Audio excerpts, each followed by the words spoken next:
Hey guys, thank you so much for clicking on today's video. My name is Annalise and this is my channel where we get planty with it. So I received a lot of positive feedback on my video where I showed you all the plants that I've been struggling with. People really related to it. Everyone struggles with plants, so I think it was a very relatable topic. So I decided to basically do a part 2 to that video. This video is going to have two components. One, I'm going to give you updates on some of the plants that I mentioned in my struggling plants video.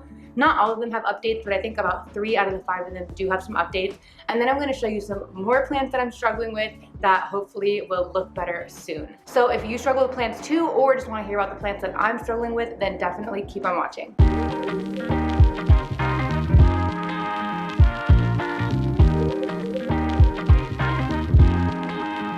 So first off, let's start with updates. My Syngonium alba was one I was really struggling with because I had treated it with a pest spray that I had made and that ended up killing almost all of the foliage. So I took a lot of cuttings and the leaves started to regrow. As new leaves grew, I began to cut off the uglier or dead foliage, and so now we have a little plant. Here is my current Syngonium alba. I am so proud of this guy. Almost all of these leaves are new growth. You can see some of them have really stunning variegation, like that one. There's new growth coming here. Some of the leaves are a little bit more on the solid green side, like this one, so I may chop those back, but right now I'm just letting it establish itself, get healthy again before I do anything major. So I've potted up all these little cuttings. There are 4 in here in this little container with leca, and it's just been loving it. I don't know if you can see the roots in there, but there are quite a lot of roots. So this is a transformation I'm so happy with because I was heartbroken when I lost that plant. And silver lining, my original Syngonium alba only had maybe 1 or 2 stalks, and now this has 4 and looks super bushy. I can't wait for this guy to grow out. Number 2 that I'm also so excited about is my watermelon peperomia. If you remember, I had found a little mesh plug around the roots, and I think that's what was preventing it from growing and taking in water. The leaves were always floppy and didn't put out new growth for months. Here it is now. It may not be apparent how crazy this difference is, but I will break it down for y'all. First off, the leaves are so firm and plump. Like, it feels completely different. I mean, obviously they're still bendable, that's just how the leaves are, but they are so much firmer and they just look so much plumper. And then we have so much new growth in the middle of the plant. There's all those new little baby leaves coming out, and that had never happened before. I never got new growth, so I'm so excited about it. I mean, look at this new leaf. It's so cute, so round and perfect. So this guy is absolutely thriving. I'm so excited that it's making a comeback. And its roots, it's a little bit hard to see because this plant has a lot thinner roots, but right there are some roots that are doing really well. Oh, also, I have my Valentine's Day nails. How cute is that? They're little hearts, and then this nail has a little extra detail. You know, gotta be cute. Anyway, watermelon peperomia doing awesome. I'm gonna have to pot this up into something nice soon so it looks like a little bit cuter than in this. Another plant I talked about was my Rubrosynctum platinum, which is a plant I got at the first Ecuagenera pop-up I went to. It was doing very badly and the leaves were all dying off, and the biggest issue is that it wasn't rooting. I had it living in sphagnum, I had it in leca, I tried it in perlite, it wouldn't root in anything. So I was just about to give up because the foliage was looking horrid.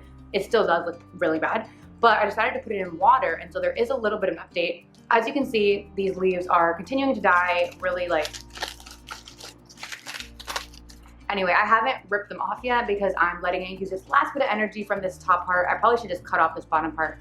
This one also looks not well at all. These are definitely gonna come off at some point, but I popped it just into plain water, and would you look at that? All of that white stuff there is the start of root growth. I'm pretty sure, I think that's what it is, unless it's some like weird fungus, which I guess it could be. I'm pretty sure that's the start of root growth, which is just so exciting. That means, maybe it's not. Maybe it is a fungus. I have no idea, but I'm gonna pretend it's the start of root growth and be positive about it because that was not happening in any other medium. And I just have it sitting in this water. The growth point did rot off, so it's gonna have to put out another growth point at some point if it wants to grow, but that's the update on this guy. I'll definitely update you guys again in another month or so, or whenever there's some exciting news on this one. Okay, last but not least, this is not a plant I talked about in my struggling plants video. The other 2 I think were the El Chaco Red and the Varicosum, and neither of them have any updates right now, so I didn't want to bring them out for no reason. But I did make a video a while back, probably about a month or a month and a half ago, about saving my dying Gloriosum. My Gloriosum just started dying out of nowhere pretty much. So I chopped it all up and it's been doing pretty well. So I have 2 leaves right here that are living in a little perlite sphagnum mixture, and there is a beautiful little growth point right there that looks like something may pop out of it soon. So I'm super excited about this. It's coming back to life. I believe in it. The roots are doing really well, and they're those bright green roots. So I thought I'd give you guys a little update on this one in case you were curious. I actually have one more that I almost forgot about. So I don't know if I ever talked to you guys really deeply about how this one was struggling. I remember I was doing a plant tours video and I noticed issues with a lot of the leaves, and I ended up chopping it up a bunch, but I don't know if I really showed you all the whole process and the whole situation with it. But the plant I'm talking about is my philodendron pedatum. Here it is. Now, this may not look super impressive at all. However, after that video where I'd cut off a lot of the leaves, it wasn't doing well and I was getting fed up with how it looked. The leaves were all coming out pretty sick looking. And so I decided to chop it literally all the way back. I cut every stem all the way to the surface of the leca. So this was just a pot of leca for honestly only for a couple weeks, and then it started growing. So all of this is new growth within the past month or so, and it all looks so much healthier. I don't know what was going on with the first one, but you can see like these baby leaves look so healthy and cute. So I'm very proud of the comeback on this one, and I can't wait to watch it grow more. I think one thing that really helped it is it had a full root system when I cut it back, so it was pretty quick in being able to put out new growth because it didn't have to focus its energy at all on establishing roots. So that's this dude. Okay, now we can get into the plants that I'm currently struggling with. Don't make fun of me, because some of these are probably easier plants, but I struggle. First up is the string of hearts, the regular one. I have the variegated one that grows perfectly, and this one does not. So we have this one really long, beautiful, juicy strand. You can see like we got some good leaves there. They're a decent size, they look happy. And then the rest looks not good. So the other strands, for some reason, all of the leaves are like dying. Yeah, they're like crinkling up, they're falling off, some of them are drying all the way out. And I don't understand. I know this is a plant that people recommend watering a little bit more, and I've been trying to do that, but it doesn't seem to be successful. So I think what I'm gonna do with this plant, let me show you inside the top too. I had tried the method where you wrap a string around the top to encourage new growth, but most of that ended up dying. Don't know why. I guess I did it wrong or something didn't go right. So I think after this video, I'm probably gonna chop this guy up and try to water propagate the strands so I can start it again. My variegated string of hearts is growing in sphagnum moss, so maybe that's what I need to do to have success with this type of plant. We'll see. But I'm gonna root it in water. I'll probably put it in my greenhouse cabinet just because things do really well in there, and I will update you guys in the next installment of this series. Next is one I'm sad about because it was doing well for such a long time, and I think it's my own fault that it started declining. This is my Homalomena selby. Beautiful foliage. There you go. It has super beautiful foliage, as you can see, and it was doing really well. It put out the most beautiful leaf. I'll insert a picture. It was stunning. It was perfect. And then I decided to move it out of water, which is what it was in, and I transferred it to leca. I've never really had a problem transferring things from water to leca. Sometimes soil to leca can cause problems, but never water to leca. But this guy hated it, went downhill immediately. The new leaf, which is this one, started basically melting off. It was like browning and turning mushy, so I cut it off, and that's what we have left of it. And then some of the other leaves started getting some brown as well. Like you can see a little bit of brown on that guy there. So I'm not really sure what happened. I put it back in water now because that's what it was happiest in. And I'm hoping that we see some growth and happiness, but I feel like I really messed it up when I switched it to leca, and I don't know why. It had a good root system and had healthy roots. I'm not sure, but it's back in here and we'll see how this one does. Okay, and next is a plant I've definitely showed you guys before and probably complained about, and that is the philodendron lupinum. Shocker, it's done absolutely nothing in the last month or 6 weeks or whenever since I last talked about it. It looks exactly the same. Great.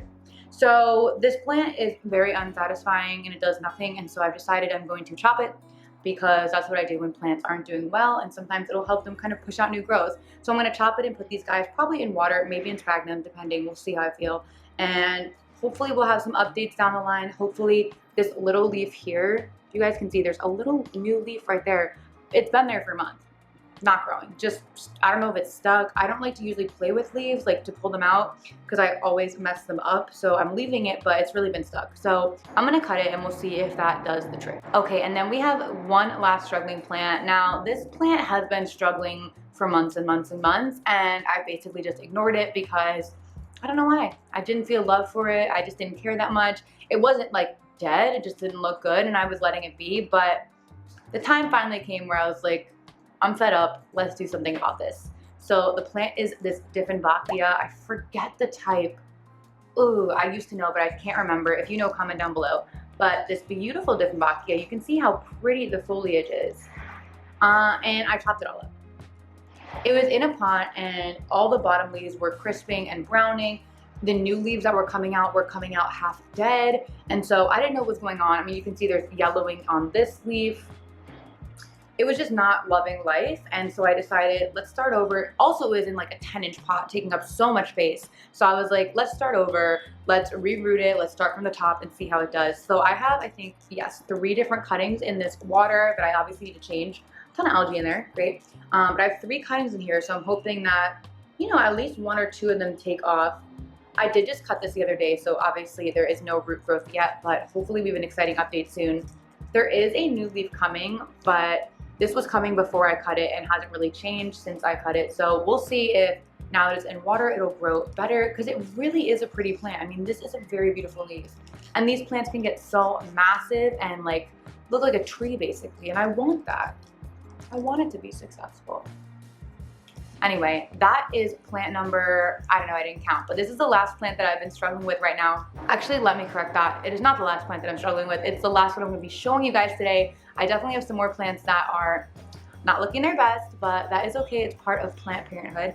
Anyway, I hope you guys enjoyed this kind of part 2 to my earlier video. I definitely will do another update like this down the line when there are some exciting things happening. Comment down below, what plants are you struggling with? What are your tips for when plants are struggling? Do you cut them? Do you repot them? What do you do? Put them in water? I don't know.